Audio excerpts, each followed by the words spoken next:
qari mill-ktieb tal-Ġenesi.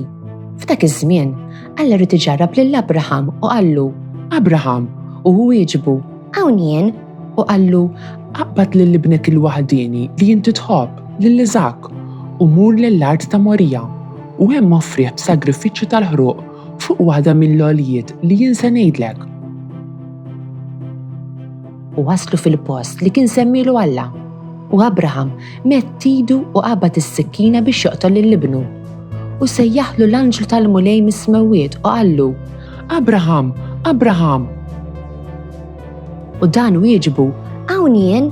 U qallu: La tmiġġ idek fuq iż-żagħżugħ u tagħmillu ebda ħsara għax issa naf li inti tibża minn Alla u ma tċaħħadniex minn ibnek il-waħdieni.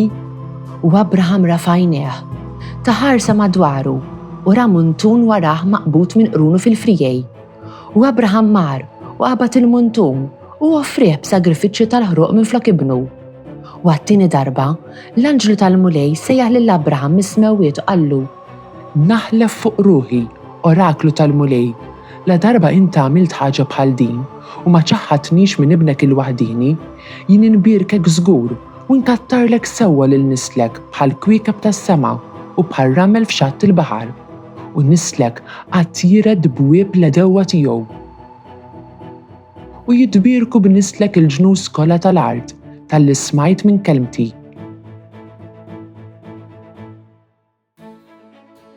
Jien nimxi quddiem il-mulej f'art il-ħajjin. Bqajt nemmen imqar meta għedt jien imdejjaq ħafna, għażiża f'għajnejn il-mulej il-mewt tal-ħbieb tiegħu. Jien nimxi quddiem il-mulej f'art il-ħajjin. Iva mulej, jien għaddej tiegħek, jien għaddej tiegħek bin il-qaddejja tiegħek. Int ħallejt li l-bit tiegħi lilek nofri sagrifiċċju ta' rat il-ħajr u isem il-mulej insejjaħ. Jien nimxi quddiem il-mulej f'art il-ħajjin. Intemm lill-mulej l-wedid tiegħi quddiem il-poplu tiegħu kollu, fil-btieħi ta' dar il-mulej ġo nofsok Ġerusalemm. Jien nimxi quddiem il-mulej f'art il-ħajjin. Qari mill-littra ta' San Pawlu Apostlu lir-Rumani. Uti, jekk Alla umana, min jista' jkun kontra tagħna?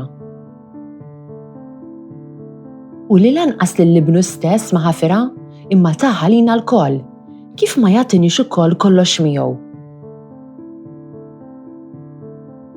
Min se jakkuża l-magħżulin ta' Alla? Alla stess u dak li jġustifikahom. Min se jikkundannahom? Kristu Ġesu li miet.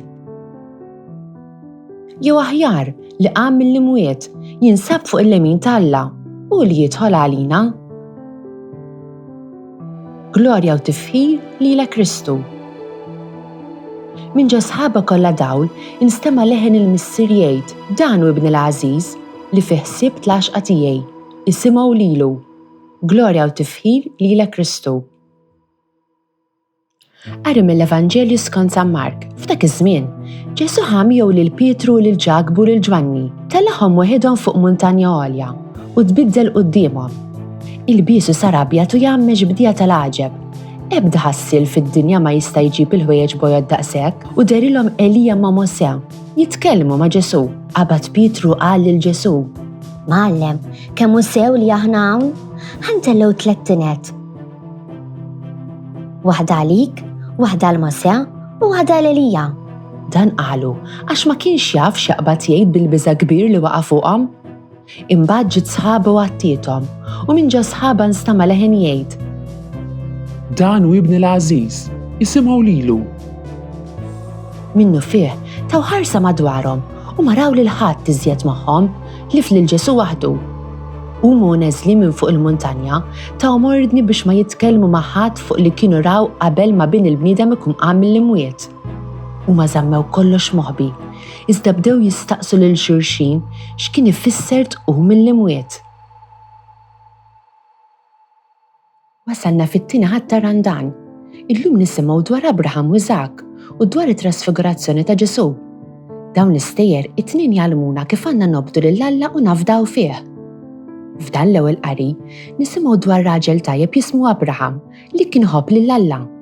Alla spiss kien ikellmu lill-Abraham u jum fost l-oħrajn Alla qal lill-Abraham biex jagħmel ħaġa tal-biża' talbu joffrilu b'sagrifiċċju lill-ibnu Iżak.